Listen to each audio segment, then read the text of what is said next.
Halo Bapak Ibu panelis dan teman-teman semua, perkenalkan saya Sri Devi Oktavia Surbakti dan kali ini saya akan mempresentasikan mengenai topik penelitian tesis saya yang mengangkat mengenai strategi komunikasi krisis.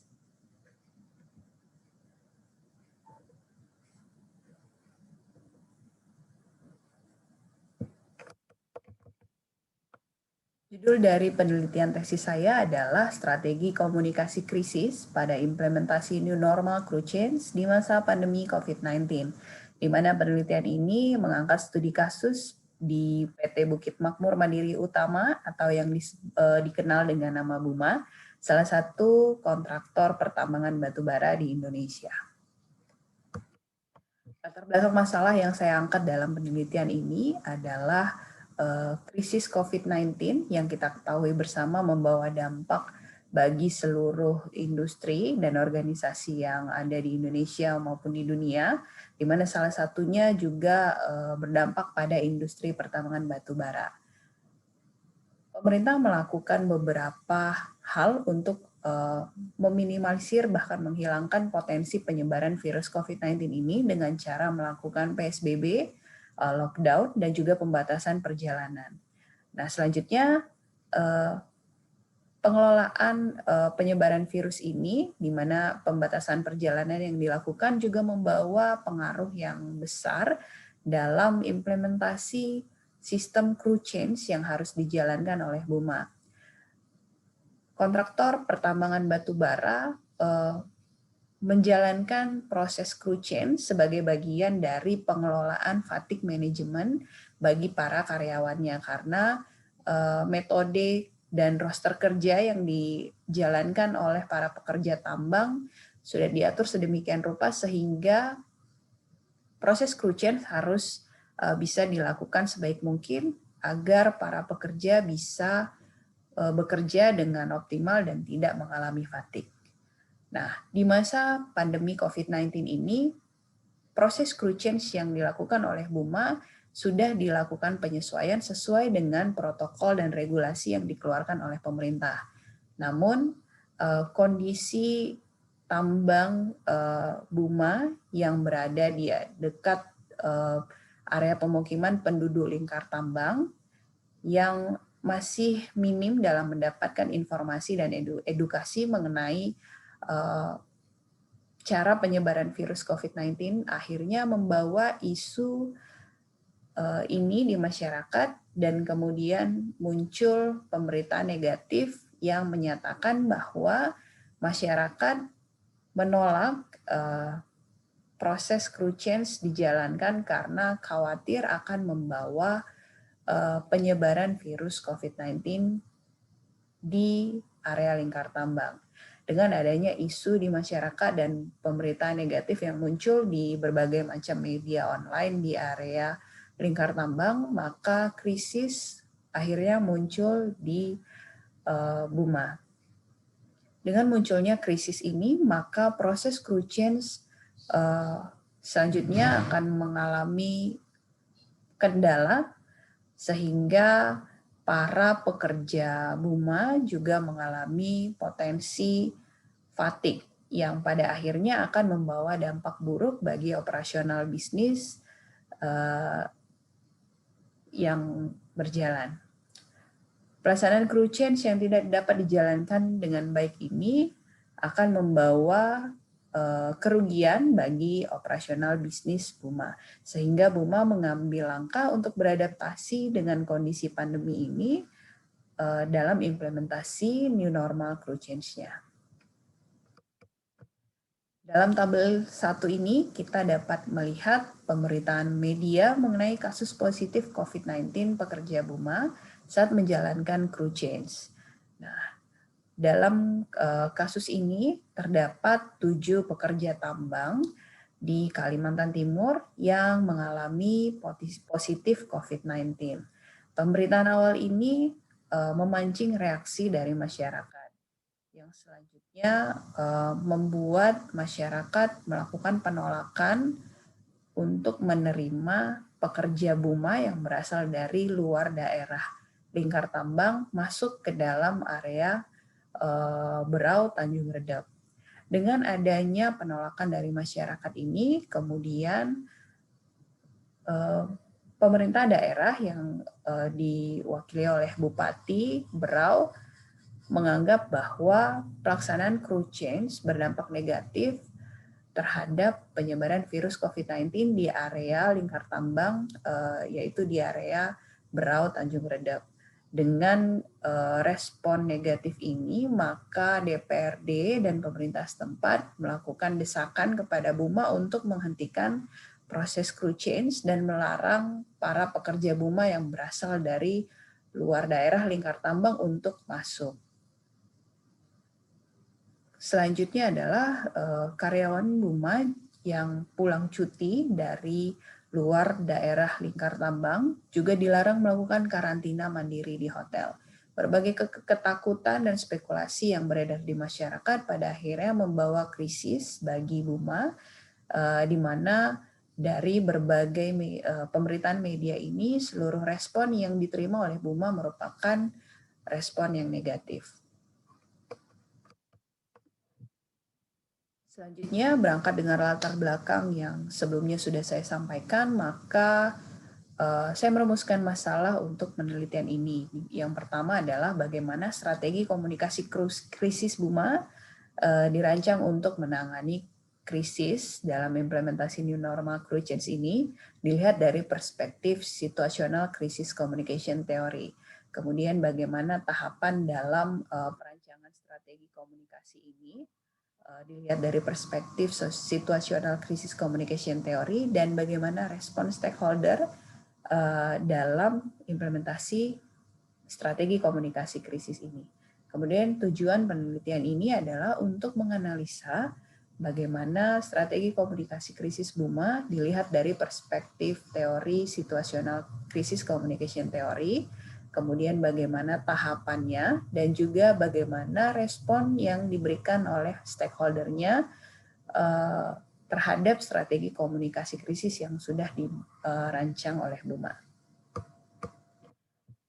Saya akan membagikan dua contoh literatur review dari penelitian terdahulu yang saya gunakan dalam penelitian ini. Yang pertama adalah Corporate Communication PT Excel Axiata merespon masa krisis pandemi virus COVID-19 yang ditulis oleh Muhammad Naigam Mahrifa. Penelitian ini dibuat dengan tujuan untuk mengetahui bagaimana Corporate Communication Excel Axiata merespon masa krisis pandemi virus COVID-19 apabila berjalan dalam waktu yang lama. Metodologi yang dilakukan dalam penelitian ini menggunakan konsep krisis dan krisis public relation dengan pendekatan kualitatif dan teknik pengumpulan data menggunakan wawancara mendalam, studi kepustakaan, dan dokumentasi.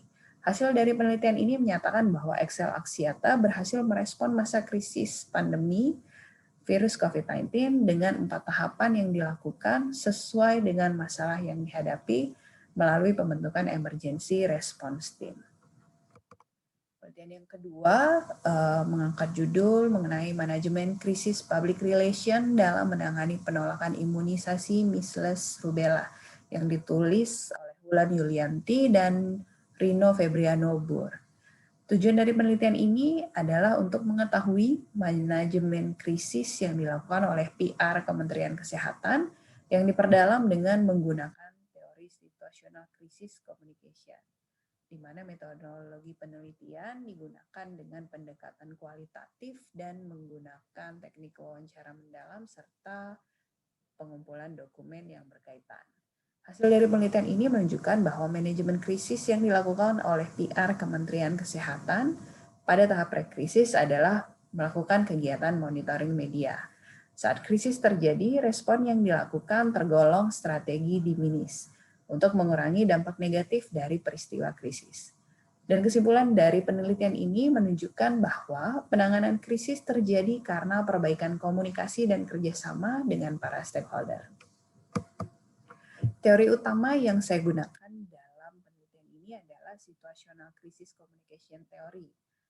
Karena teori ini digunakan untuk menjelaskan mengenai reaksi publik terhadap situasi krisis dan reputasi yang terjadi pada suatu organisasi, serta bagaimana cara memaksimalkan perlindungan reputasi saat melakukan komunikasi krisis, ditulis oleh Combs 2007.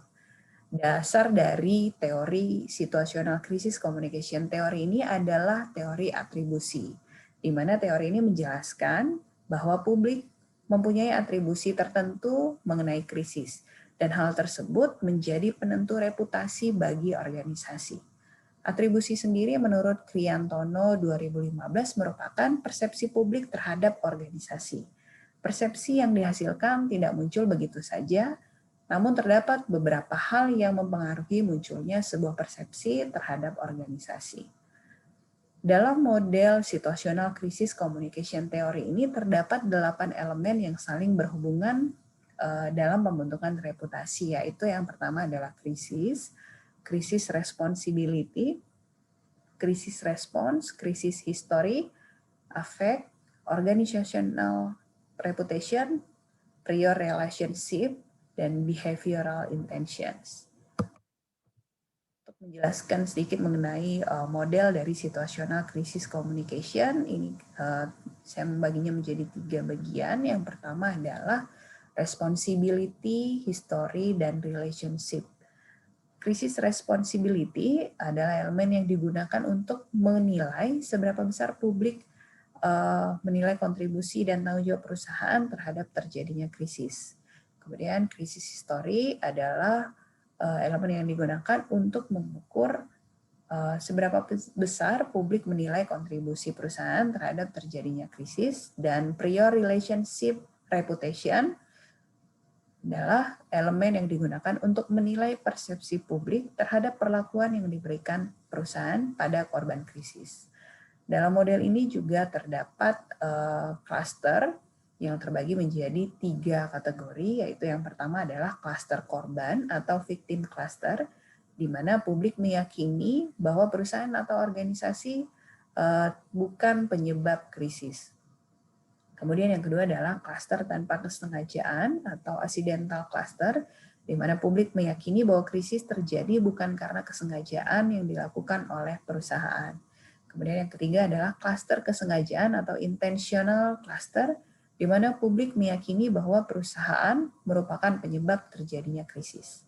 Kemudian terdapat strategi respon dalam model SCCT ini yang terbagi menjadi 2 kategori, yaitu strategi respon primer yang berisikan mengenai penyangkalan, di mana cara yang dilakukan untuk penyangkalan ini adalah dengan berusaha untuk tidak mengaitkan organisasi dengan krisis. Kemudian strategi pengurangan atau diminish, di mana cara yang dilakukan adalah dengan memperkuat persepsi publik bahwa organisasi mempunyai tanggung jawab yang rendah terhadap krisis yang terjadi. Kemudian yang ketiga adalah pembangunan kembali atau rebuild, di mana cara yang dilakukan adalah dengan berusaha menciptakan informasi yang positif terkait organisasi. Dan yang kedua, strategi respon sekunder yang meliputi penguatan atau bolstering, di mana cara yang dilakukan adalah dengan berusaha memuji pihak terkait yang membantu dalam penanganan krisis, atau juga dengan cara mengingatkan stakeholder atau publik terhadap prestasi yang pernah dicapai oleh organisasi. Namun dalam penggunaan strategi respon bolstering ini tidak bisa digunakan secara mandiri atau berdiri sendiri, namun harus digunakan bersamaan dengan strategi respon primer, dan biasanya adalah dengan strategi pembangunan kembali atau rebuild. Selanjutnya adalah teori pendukung dalam penelitian ini adalah stakeholder theory, di mana menurut Freeman 2010, stakeholder adalah sekelompok orang atau individu yang diidentifikasikan dapat mempengaruhi kegiatan perusahaan ataupun dapat dipengaruhi oleh kegiatan perusahaan.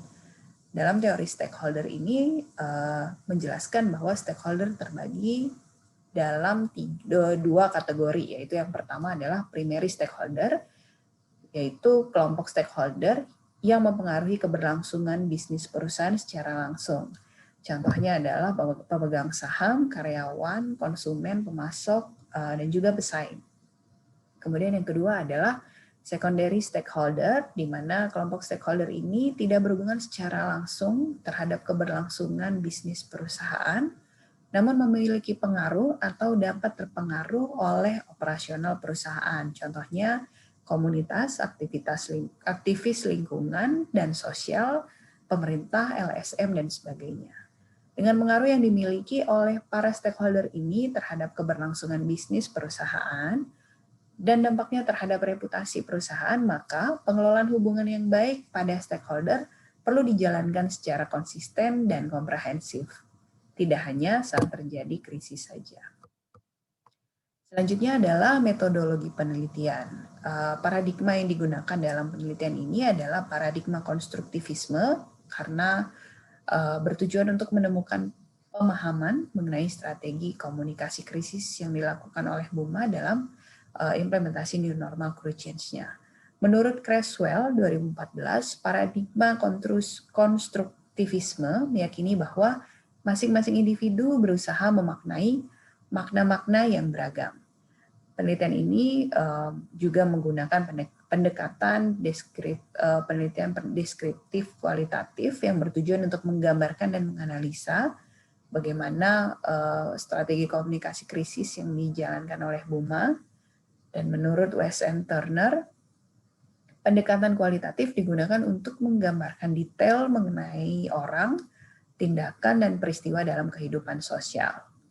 Nah, untuk teknik pengumpulan datanya sendiri terbagi menjadi dua, yaitu data primer dengan melakukan wawancara mendalam terhadap narasumber yang sudah dipilih, kemudian adalah observasi mengenai implementasi dari strategi komunikasi di lapangan. Kemudian data sekunder dilakukan dengan cara studi kepustakaan, yaitu dengan menggunakan jurnal-jurnal penelitian terdahulu, dan kemudian studi dokumentasi dengan melakukan pencatatan atau pengumpulan rekaman, dokumen, foto, tulisan, artikel, dan lain sebagainya.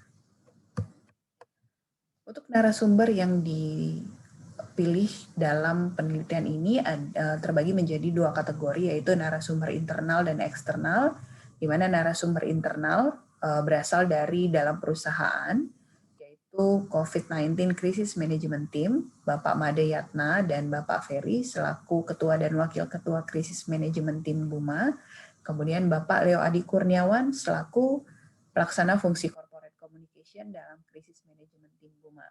Kemudian yang kedua adalah Emergency Management Team di BUMA Jobsite Lati, Bapak Amudi Sormin selaku komandernya, kemudian Bapak Bayuluh Triyono selaku koordinator Satgas, Srinita Novalia Surbakti dan Ricardo Silalahi selaku pelaksana fungsi corporate communication, Emergency Management Team BUMA Jobsite Lati. Kemudian narasumber eksternal yang kedua berikutnya adalah yang pertama Bapak Dani Priatmaja selaku Kepala Laboratorium Rumah Sakit Abdul Rifai di Tanjung Redep, Berau, Kalimantan Timur. Dan yang kedua adalah Bapak Iswahyudi, Kepala Dinas Kesehatan Kabupaten Berau, Kalimantan Timur. Untuk teknik analisa data dilakukan dengan 4 tahapan. Yang pertama dengan tahap reduksi data, dengan melakukan pencatatan terhadap setiap data yang ditemukan di lapangan, kemudian dilanjutkan dengan penyajian data untuk melihat gambaran keseluruhan dari hasil reduksi data yang sudah dilakukan, kemudian penarikan kesimpulan dan verifikasi. Kemudian untuk uji pemeriksaan kepercayaan dalam penelitian ini, peneliti akan menggunakan triangulasi sumber data untuk mengecek kredibilitas data dari beberapa sumber data yang sudah ditentukan, yaitu hasil wawancara, observasi, dan juga studi kepustakaan. Kemudian untuk periode penelitian dimulai dari Januari 2021 hingga Agustus 2021 dengan beberapa tahapan seperti yang pertama preliminary research, kemudian dilanjutkan dengan pengembangan bab 1, bab 2, dan bab 3, kemudian pembuatan list pertanyaan untuk wawancara dan pelaksanaan wawancara, kemudian analisa data, pengembangan bab 4, pengembangan bab 5, dan juga penyusunan report akhir. Ini adalah gambaran dari referensi yang digunakan dalam penelitian ini. Dan demikianlah sharing dari presentasi proposal tesis saya. Mohon masukan dan feedback dari Bapak Ibu panelis dan teman-teman semua untuk penelitian tesis saya sehingga saya bisa menyempurnakan penelitian ini dengan lebih baik dan komprehensif. Terima kasih untuk perhatiannya dan semoga kita semuanya dalam keadaan yang selalu sehat dan baik.